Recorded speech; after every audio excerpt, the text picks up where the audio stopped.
Why is that, Rob?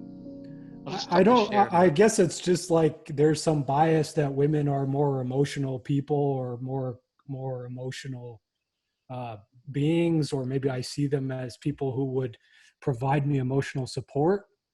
Where like with men, it's very much like I don't think I necessarily believe it, because obviously we're talking about it right now, and like I've come a long way, I think, in the last year or so.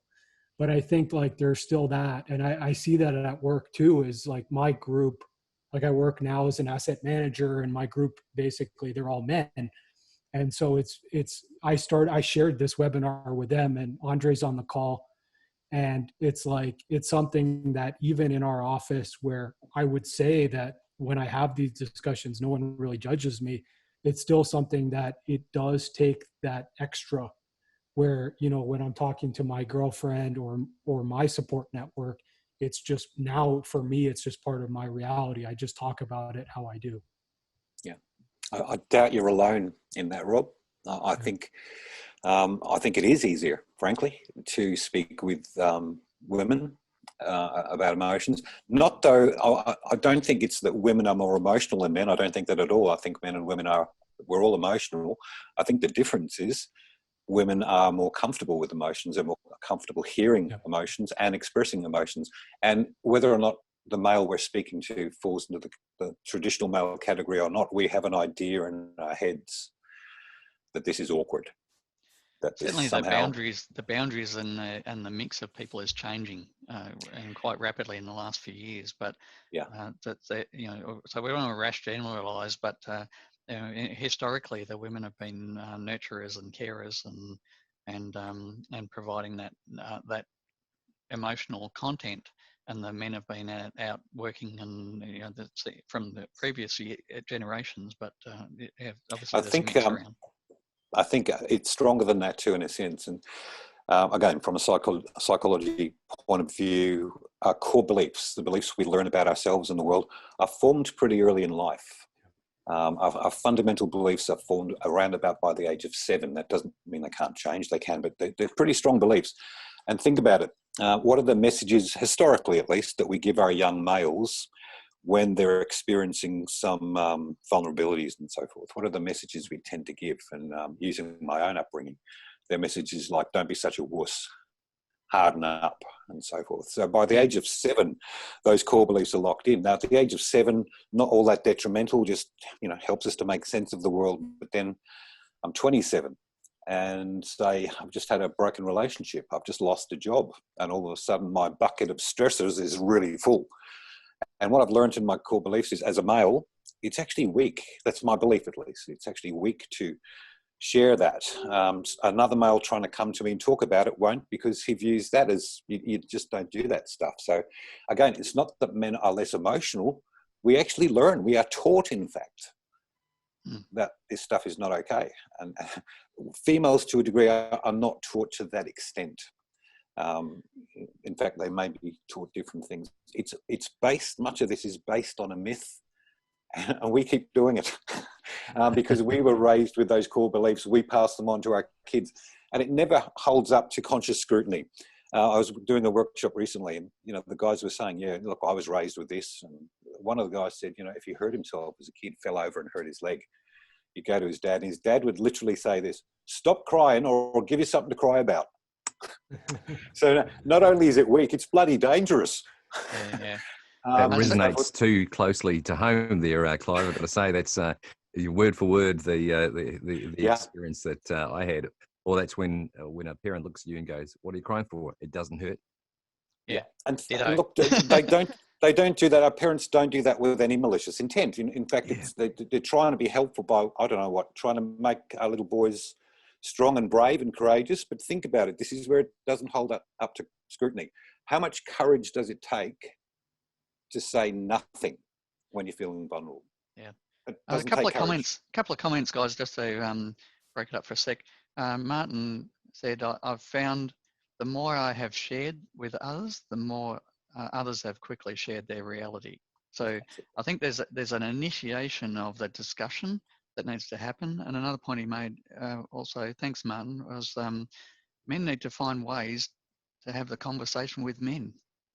So just, somehow we've got to initiate those discussions. What do you guys think about that? How do we effectively do that without, but it's vulnerable. You've got to be vulnerable to even initiate it. So sure. Well, the point I was making, barriers? The point I was making before is that you've got to break the myth first up. Yeah. Again, it takes no courage at all to say nothing, but we tend to have this belief that you do. It's big and brave to say. It's not. You don't. There's no courage.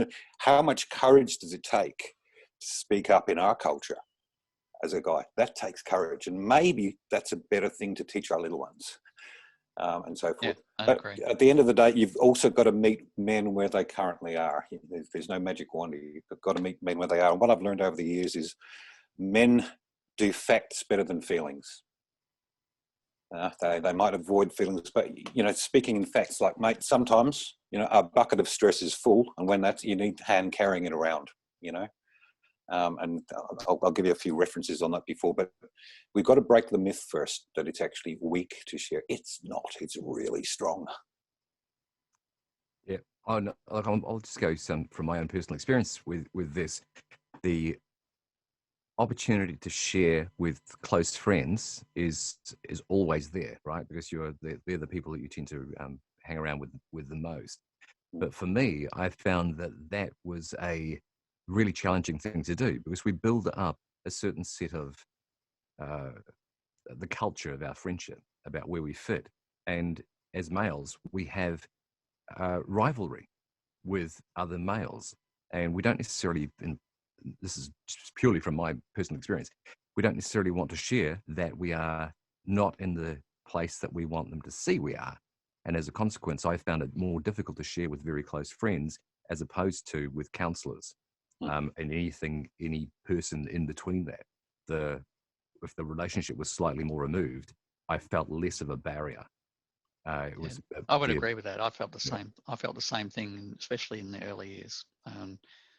When our world was turned upside down when our son was born, and we realised there was problems, that it was pretty hard to talk even to family. So some remote arm's length person that you knew had expertise but wasn't directly connected to you may seem to be easier. But yeah, I think you have to be real careful also, though, with professional help. Like I'll give you two examples that I've had. I actually had a psychiatrist, and I went to him, and basically in one of the sessions, he told me I wasn't depressed enough. And I spent probably every waking moment thinking about suicide over that, months of my life.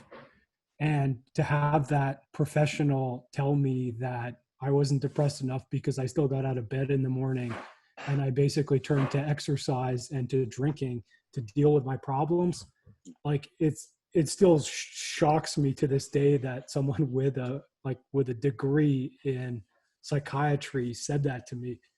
And so I think that there's, you have to, if you're going to these professionals and you're going to, whether they're counselors, therapists, psychiatrists, it doesn't matter, psychologists, whatever their title is, you're going to have to ask more than once, likely, to find the person that fits with you. Yeah. I think you're absolutely right there, Rob. And I think, again, that's where sometimes recommendations come in. And I'm really sorry you had that experience with a psychiatrist, and hopefully you don't judge all psychiatrists by that. That is just the shocking episode. But it is good to find, of all the different styles of treatment there are, and I remember this from my uni days, because there's lots of different models of treatment in psychology and psychiatry. And we used to argue with psychology students which were the best ones, behaviourism, cognitive behaviourism and all that sort of stuff. And then the very sage lecturer stood up one day and said, just remember this, guys, at the end of the day, it doesn't matter. The biggest predictor of success in that relationship is the relationship you have with the therapist. And so you've got to find somebody that you trust, that you click with, and often that can be done through referral, through again, a support network. Who did you go to, and so forth. It's really vital that when we do reach out for professional help, that we get somebody that we can build a great relationship with. Otherwise, it doesn't tend to be that effective, for sure.